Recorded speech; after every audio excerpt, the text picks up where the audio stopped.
미국 변호사 JCN 컴퍼니. 이게 존청 앤 컴퍼니죠. 맞습니다. 네, JCN 컴퍼니 존청 대표님. 어서 오세요. 네, 반갑습니다. 그래도 자주 한국에 들어오시네요. 아, 그렇죠. 자주 들어오는데 또 이 와이스트리트에서 감사하게도 에이, 찾아주셔서 아이고, 다시 한번 또 인사드리게 또 됐습니다. 이번에는 이제 요렇게 하고 찾아주셨습니다. 이건가요? 네. 요렇게. 아, 5년 전 사진이라서. 아, 이게 5년 전 사진이에요? 네네네. 아, 똑같아요. 아유, 무슨 말씀을. 고맙습니다. 무슨 말씀을. 미국 자산관리 성공 전략이라는 책을 쓰셨는데 네. 이 책이 첫 책이세요? 첫 번째. 근데 드디어. 되게 두껍던데 빼곡하던데요. 400페이지가 넘더라고요. 와. 그것도 제가 좀 경험이 없어서 그런 건데. 네네네. 처음에는 고민만 한다고 막 몇 년을 그렇게 진짜 변비 걸린 것 마냥 음. 하다가 나중에 이제 다 썼죠. 그리고 나서 보니까는 아이고 또 너무 많구나 싶어서 근데 또 이거를 또 두 권으로 나누는 것도 아닌 것 같고 해서 그렇게 됐습니다. 네. 아니 근데 사실 책 쓰는 게 되게 고통스러워요. 힘들어요. 그리고 이 책을 보면은 이게 사실 내 평생 모은 자산을 해외로 이전하는데 혹은 이민을 가는데 그래도 이 정도는 공부해야겠다. 그리고 또 존청 변호사님 같은 그런 전문가분들한테 도움을 얻어야죠. 그래도 나름의 이게 뭐 노하우라고 하기보다는 아무튼 많이들 고민하게 되는 그런 주제들을 좀 정리한 거니까 말씀하신 것처럼 한번 보면 이 미국 투자나 이주 이런 쪽에 관심이 있는 분들이라면 뭐 보실 만한 내용이겠죠. 요 위 제목을 원어민 발음으로 좀 읽어주세요. 아, Help Your Success in America인데 저랑 비슷하네요. 미국 자산관리 성공 전략. 그런 뜻입니다. 네. 이걸 좀 시리즈물로 해보겠다라는 생각으로 오. 그러니까 이게 큰 그 뭐라고 해야 되지? 제목에 이제 첫 번째가 미국 자산관리 성공 전략. 이게 한번 쓸 때 딱 쓰고 나니까 아마 책을 여러 권 쓰셨지 않습니까? 여러 그러니 번도 아닙니다. 네. 네. 그래서 저도 느낀 게 이게 처음 거는 오래 걸리긴 했는데 다음번부터는 그래도 이러진 않을 것 같다 싶어요.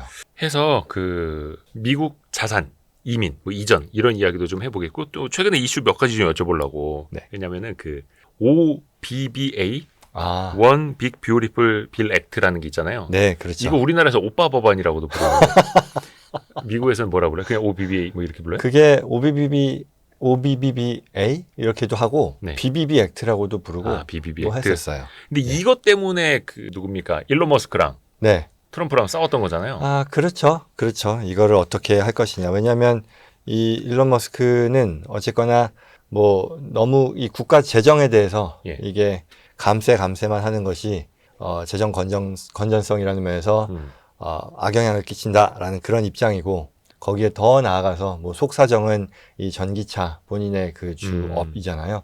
거기에서 받던 혜택이 없어지는 것 때문이 아니었느냐라는 그런 얘기도 하는데 아무튼 뭐 이걸로 인해 뭐 결과적으로는 완전히 정치 쪽에서 뭐 적어도 일시적인지 모르겠습니다만 사라지게 됐죠. 아니 근데 그 정도로 그러면 큰 감세 법안이에요? 미국 시민들한테 미국 국민들한테 영향을 많이 미치게 굉장히 여러 면에 있어서 이게 2017년도에 이 도널드 트럼프 1기 때도 이 굉장히 큰 세법 변화가 있었어요. 예. 그래서 그게 TCJ 액트라 그래서 굉장히 컸었거든요. 그때 당시에 어느 정도였었냐면 네. 법인세가요. 연방 법인세 미국 입장에서 네. 원래 35%였는데 그게 21%로 낮춰졌어요. 아, 법인세. 예. 그러니까 사실 뭐 숫자로 봐도 그렇지만 거의 절반 3분의 1 이상이 낮아진 거니까. 35에서 21%로. 그렇죠. 그러니까 굉장히 레디컬한 변화였었고 그거 말고도 되게 많은데 아무튼 그런 배경에서 당시에 이 트럼프 1기 정부 때 이러한 급격한 변화를 이 좀 말하자면 절충하는 그런 목적으로 당시에 그런 법들을 다 한시법으로 했었거든요. 25년도에 선셋 규정이라 그래서 일몰. 그렇죠. 이게 만기가 오는 그런 법이었어요. 예. 근데 공교롭게도 트럼프 대통령이 한 텀을 이제 건너뛰고 했잖아요. 예. 그러니까 2기 정부 때 그 25년이 온 거예요. 그렇잖아요. 그래서 이게 어떻게 될 거냐. 그때 당시에 한시법으로 되었었던 것을 연장하면 그것 자체로도 큰 변화인데 여기서 지금 더 세게. 늘렸어요. 그러니 뭐 엄청난 변화라고 그러면 할 수 있는 1기 거죠. 때 했던 감세 정책보다 더 세진 거예요. 그렇죠. 그러면은 대표적으로 미국 국민들의 어떤 경제나 생활적인 측면에서는 어떤 게 가장 크게 달라지는? 가장 크게 달라진 거는 일단 다시 돌아가야 되는 그런 법들이 이 영구화됐다는 게 물론 가장 크겠고 감세 법안이? 그리고 그거 말고 세율이 더 낮아졌어요. 개인세 그리고 법인세에 있어서 더 낮아진 것들 그리고 여러 소득 중에서 예. 이 비과세 소득이 많이 늘었어요. 근데 이게 지금 아예 세금을 받지 않는 소득. 그렇죠. 이 영상 보시는 한국에 계신 분들한테 이렇게 딱 와닿는 내용은 아닐 것 같은데 짧게만 얘기하면 뭐 미국은 팁 소득이 꽤 크거든요. 서비스 업종에 있는 사람들이 네네네네. 팁이 뭐 20%, 25% 예. 물건값에 또는 서비스료에 그러니 꽤 큰데 이걸 비과세해 준다라는 법이 나왔어요. 그러니 뭐 물론 한계는 있죠. 전체 모든 그 팁 소득을 다 비과세하는 건 아니지만 그래도 상당 어떤 수준의 소득에 대해서 팁으로 얻는 그런 사람들한테 큰 혜택이 된 거고 또 우리 한국도 있습니다만 오버타임 그렇죠. 야근 초과 근무. 초과 근무에 예. 대해서 원래 미국도 1.5배 이렇게 지급하거든요. 예. 근데 그 중에 0.5에 해당이 되는 것들을 비과세 준다라는 그런 법으로. 물론 조금 디테일하게 들어가면 뭐 여러 제약 조건은 있지만 그래도 굉장히 큰 거였었고 그리고 또 이제 어르신들 이 65세 이상 이 국민연금에 해당이 되는 소셜 시큐리티 베네핏을 예. 받는 사람들에게 그 소득의 상당 부분이 비과세되도록 해줬어요. 그래서 그런 것들이 굉장히 크고 굳이 한국에서 지금 이걸 보시는 분들과 관련 내지는 좀 관심이 있을 만한 내용이라면 예. 미국은 증여상속세가 예. 법은 있지만 실질적으로는 그 법에 적용을 받는 가구가 그다지 없거든요. 이유는 평생에 걸쳐서 네. 한 개개인이 증여 또는 상속할 수 있는 그 금액이 거의 1,400만 불, 1,500만 불, 1,400만 불 지금은. 그럼 얼마요? 한 그럼 한 180억, 200억, 180, 뭐 190억. 이렇게 되는 거죠. 그게 비과세. 비과세. 증여 상속. 그럼 180억까지는 비과세, 공제. 라이프타임에 걸쳐서 누적된.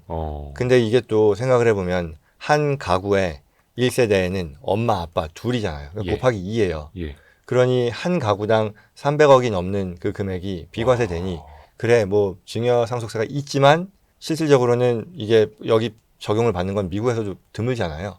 그랬는데 이게 2017년 좀 아까 제가 말씀드렸던 그 트럼프 1기 정부 때 세법 개정으로 인해 네. 이게 2배로 올랐었던 거거든요. 그 전에 비해서. 이게 미국도 2000년대 초반까지만 해도 지금 얘기한 2,400만 불, 1,500만 불 이 라이프타임 익셈션이라고 부르는데 예, 기본 이게 공제. 100만 불이 안 됐어요. 그러니 뭐 다른 나라랑 비슷했죠. 근데 이러던 것이 쭉쭉쭉 올라가지고 지금의 이 상황이 된 건데 25년에 원래 이것도 이제 일몰 규정이었었거든요. 25년이 지나고 나면 다시 과거로 돌아가서 절반으로 떨어지고 뭐 등등등이었는데 이걸 영구법으로 만들면서 또 100만 불을 늘렸어요. 그러니 이제 해외에 어떤 자산가들이 미국으로 와서 뭔가를 하려고 하는 데 있어서 이거 관심 대상이었었거든요. 그러니까 오고 나면 미국 사람이 되니 이 금액이 만약에 절반으로 줄어들면 나도 이제 증여 상속에 있어서 미국이 갖는 매력도가 떨어지게 될 거라고 우려 내지는 그런 예상을 했었는데 그런 부분들이 뭐 해소가 된 거죠. 불확실성. 그러니까 상속 증여세는 기본적으로 한 180억, 190억까지는 공제가 되고 또 그렇게 강력하게 감세를 통해서 어떻게 보면 이것도 이제 소비 늘리려고 하는 거고 물론이죠. 해외에서 들어오는 투자도 또 유치하려고 하는 걸 테고 그렇죠. 이게 그래서 하나의 크고 아름다운 법안 이렇게 이야기를 하는 거네요. 트럼프 입장에서. 재미있는 얘기를 추가하자면 예. 뭐였냐면 미국의 Make America Great Again 뭐 예. 이거잖아요. 예. 그러니 마가 하는데 그거에 또 상징적인 것이 돈이 해외로 빠져나가는 거를 못하게 하려고 무슨 법이 나왔냐면 송금세라고 하는 법이 나왔어요. 송금세? 그게 뭐냐 상상을 해보면 이게 말이 되나 싶을 텐데 네. 우리가 외국에 송금을 할 때 그 송금액의 3.5%를 텍스로 내야 된다고 하면 또는 뭐 fee로 내야 된다고 하면 이건 어마어마한 거잖아요. 수수료처럼 네. 오갈 때마다 그럼 크죠. 오 갈 때는 아니고 내보낼 때. 내보낼 때. 가는 건 뭐 환영 언제든지. 그게 처음에 이 BBB 액트가 나왔을 때 안으로 이제 상원에서 통과가 될 때는 이게 3.5%였었거든요. 네. 그러다가 이제 나중에 논의의 과정을 거쳐서 1%로 나름 낮아지긴 했어요. 네. 그럼에도 미국에 있는 사람들이 해외에 송금을 할 때 예를 들어 100만 불 보내면 10,000불이 fee로 나가게 생겼어요. 네. 굉장히 크죠. 굉장히 크죠. 그래서 이렇게 돼 있고 물론 여기서 예외가 되는 그런 송금이 있긴 있어요. 뭐 은행 간 거래 뭐 우리가 일상적으로 해외 송금하는 거는 그래 여기서 예외가 되지 않을까 기대를 하긴 하거든요. 네. 아직 규정이 정확하게 나오진 않고 법만 정해진 상태라서 이 행정 실제 레귤레이션이 어떻게 될지는 지켜봐야겠으나 그러나 뭐 우리가 무슨 뭐 코인을 통해서 보낸다거나 또는 이 여러 송금 회사들이 있어요. 그런 회사들 통해서 보내는 거는 1% 피가 붙는다라는 게 확정이 됐으니 네. 뭐 그런 면에서 이제 송금해야 되는 그런 업을 갖고 있는 그런 회사들이라면 이거 부담이 또 높아지겠죠. 아니 송금세라는 거 그러면 이제 미국에 투자한 기업들이 현지 법인 같은 거 만들거나 현지에서 영업을 해서 벌어들인 돈을 한국으로 보내야 되는데 가져와야 되는데 손흥민 선수도 이제 미국으로 갔는데 한국으로 그럼 송금할 때 거기다 다 붙는다는 거예요? 그게 일반 규정으로서 예스 어마어마하죠. 오. 그렇게 생각하면 저도 보면서 이게 진짜로 이렇게 된다고 했는데 예. 예외로 우리가 은행에서 은행으로 보내는 거는 일단 면제해 준다라는 게 나왔어요. 그러니 그 말은 미국의 무슨 뭐 웰스 파고라고 하는 은행에서 예. 한국의 하나은행으로 보낸다. 내 계좌에서 내 계좌로 면제. 네. 그러나 뭐 송금 회사들이 있어요. 무슨 뭐 있거든요. 그런 식으로 보내는 거는 특히 한국에서 한국 사람들이 주로 사용하는 방식은 아니지만 저기 남미나 뭐 이런 나라에서는 그런 방식으로 많이 송금도 하거든요. 그런 우회해서. 방식에 대해서는 1%가 확정이 된 거죠. 근데 요건 또 달라질 여지가 있겠네요. 그렇죠. 그러니까 일단 얼마나 더 이게 적용 대상 범위가 넓어질 것이냐, 그리고 어떠한 거래들이 여기에 적용이 될 것이냐는 이제 법이 확정이 됐으니 뭐 재무부에서 이 시행 규정으로 나오겠죠. 근데 이걸 하는 취지는 뭐예요? 미국에 있는 돈 막 마음대로 갖고 나가지 말아라는 거예요? 뭐예요? 뭘까요? 그거겠죠. 아니 그렇게 따지면 아니 왜 중국에서도 예전에 뭐 벌어들인 돈을 빼갖고 나오기 좀 쉽지 않다 막 이런 불만들이 많았었는데 지금은 좀 개선이 되는 걸로 알고 있는데 그럼 그런 사회주의 국가랑 뭐 다를 게 없잖아요. 미국인데. 그렇게 볼 수도 있겠네요. 근데 이거는 못 나가게 한다기보다는 뭐 비용 내고 나가라는 거니까 뭐 굳이 차이가 있다면 차이인데 그럼 나중에 스테이블 코인으로 갖고 나가는 거 아닐까? 그러니 뭐 이게 만약에 정말 제도로서 안정적으로 이제 자리를 잡게 되면 네. 여러 국리들을 하지 않을까 또 방법을 찾겠죠. 그렇겠죠. 그리고 얼마 전에 전청 변호사님 유튜브 채널 보니까 예. 국외 전출세 이야기를 하시더라고요. 이게 국외 전출세는 우리나라 이야기죠. 그렇죠. 우리나라에서 자산을 팔아서 해외로 넘길 때 세금을 낸다는 거잖아요. 자산을 팔아서 넘기는 게 아니라 이 간단한 개념은 예. 이제 한국에서 한국 국적을 이제 포기하고 네. 다른 나라로 이민을 갈 때 당신이 가지고 있는 자산 중에 어떤 자산들에 대해서는 비록 팔지 않았어도 매각하지 않았어도 시가 평가를 해서 마치 판 것처럼 간주해서 양도세를 부과하겠다라는 아하. 그런 뜻이죠. 그래서 이 내용을 좀 더 말씀을 드리자면 뭐 개념은 뭐 이해를 못하는 내용은 아닌 것 같아요. 뭐냐 왜 예를 들어 한국에 그냥 꼭 한국을 지칭하는 건 아니지만 어떤 나라의 네. 국민으로서 자산을 가지고 있어요. 뭐 네. 주식을 가지고 있단 말이에요. 근데 이게 가치가 많이 올랐어요. 그리고 이게 내가 뭐 한국 같은 경우는 이제 대주주 요건 뭐 이거에 따라서 과세가 되는데 뭐 그렇다 치죠. 그러면 지금은 이걸 팔면 내가 양도세를 부과하는데 네. 만약에 내가 다른 나라 사람이 되면 한국 국적을 포기하고 다른 나라 사람이 되면 이제 한국 세법도 외국인의 국내 주식 투자와 관련해서는 아마도 비과세일 거예요. 예. 비과세 내지는 뭐 현저하게 낮은 그죠, 그런 세율일 거란 말이죠. 네네. 그랬으면 내가 홍길동이라는 한국 사람이에요. 그러면 그 사람의 입장에서는 내가 여기서 주식 팔면 세금 낼 텐데 내가 외국인이 되면 이 주식 나중에 안 팔아도 내도 세금 안 내겠네? 네. 라고 해서 들고 나가자. 그렇죠. 내가 국적 포기하고 나가고 싶은 그런 요인이 될 수 있잖아요. 동인이 될 수 있는 거잖아요. 그래서 이게 그걸 막겠다라는 취지로 그래 당신이 그러면 해외로 국적을 포기하고 나가면 마치 해당 주식은 판 것으로 간주해서 세금 매기겠다라는 거거든요. 이게 뭐 이게 한국에서 처음 나온 건 아니고 미국에서는 오래전부터 있었어요. 다른 나라에도 미국에도 네, 미국과 캐나다와 뭐 여러 나라들에서도 있었던 법이고 사실 제 입장에서는 한국에서 이게 2018년인가 이 국외 전출세라고 하는 개념이 들어섰을 때 예. 저도 이제 뭐 한국 소식을 잘 들으니까 이게 미국의 엑시텍스라고 하는 그 컨셉을 따라서 만들었겠구나. 사실 뭐 한국의 많은 세법들이 네. 미국 법을 또 이제 따라서 사용하니까. 뭐 그런 것들 자연스러운 흐름이라고 생각했는데 예. 미국하고 좀 달랐던 부분이 미국은 이게 이 어떠한 형태의 자산이건 간에 네. 시가평가의 대상이 되는 자산은 그리고 미국 내의 자산이건 해외 자산이건 무관하게 월드와이드 에셋에 대해서 네. 이러한 엑시텍스 부과를 규정으로 했었던 거죠.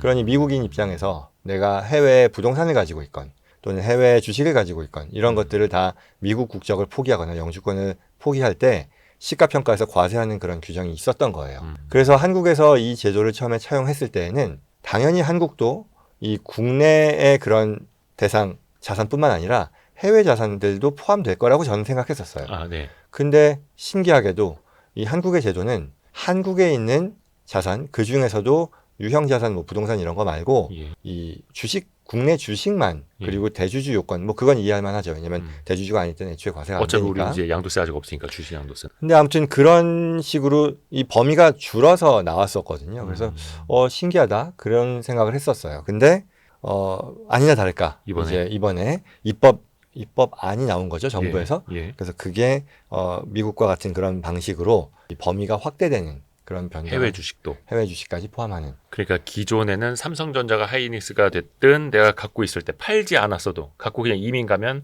판 걸로 쳐서 양도세. 물론 대주주 기준에 맞게끔. 그렇죠. 뭐 지금 이제 법이 어떻게 바뀔지 모르겠습니다만 종목당 50억 원 뭐 이런 그렇죠. 식의 비과세가 맞아요. 되고 하는데 근데 중요한 건 해외 주식은 대주주 요건이 적용되지 않는다고 하더라고요. 맞습니다. 그러니까 이 국내 주식 같은 경우는 사실 뭐 상장사 말씀하신 것처럼 대주주 요건을 충족하지 않으면 적용되지 않는 거고. 그러니까 한 종목당 50억 이상 갖고 있지 않으면 그렇죠. 그리고 소유 퍼센트도 있지 않나요? 예, 1%. 뭐 하여튼 그거 그거가 해당이 안 되면 네. 아닌데 이제 해외 주식의 경우는 그런 구분 없이 전부 다 과세하겠다.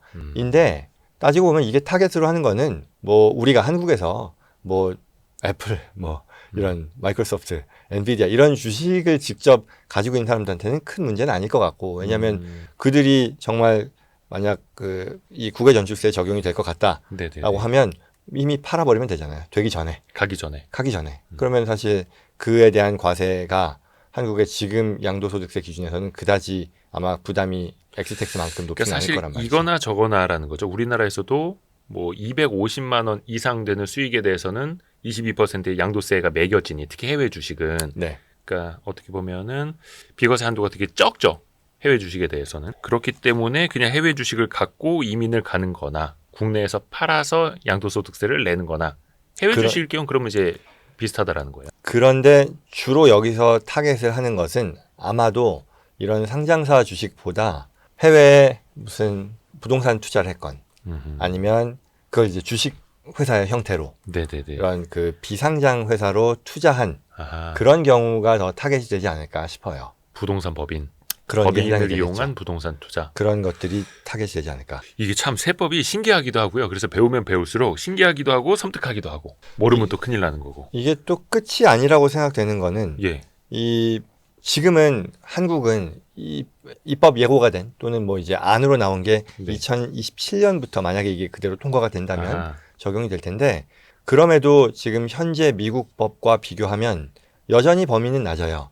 미국 법은 이 꼭 주식만을 지칭하는 게 아니라 해외 부동산 모든 형태의 시가평가의 대상이 되는 자산이 세계 어디에 있건 간에 적용이 되는데 만에 한국은 지금 현행법은 국내 주식에 국한돼 있고 이제 바뀌더라도 해외 주식까지 포함을 하는 거니까 다른 뭐 부동산이나 이런 쪽은 포함이 안 되는 거죠. 아까도 말씀하신 것처럼 미국 같은 경우에는 또 국적 포기세라는 게 있는 거고요. 국적 포기하고 딴 나라 갈 거면 세금 내라 이거예요? 국적을 포기하는 거는 이제 뭐 말하자면 뛰는 놈 위에 나는 놈 이렇게 되는 거죠. 어떤 빈틈을 찾아서 뭔가를 활용하려고 하면 그걸 또 못하게 만드는 법이 나오고. 근데 그거는 그냥 모든 게 다 그런 것 같아요. 와, 근데 미국은 최고 세율이 37%예요? 그렇죠. 소득세를 놓고 보면 개인 소득세율이 최고 세율이 37%죠. 그러니까 이게 개인 소득세율이 37%니까 그러니까 우리나라 같은 경우는 이제 국외전출세도 지방세 포함해서 22%인데 그러니까 미국은 장기 보유하면은 양도 차익이 20%.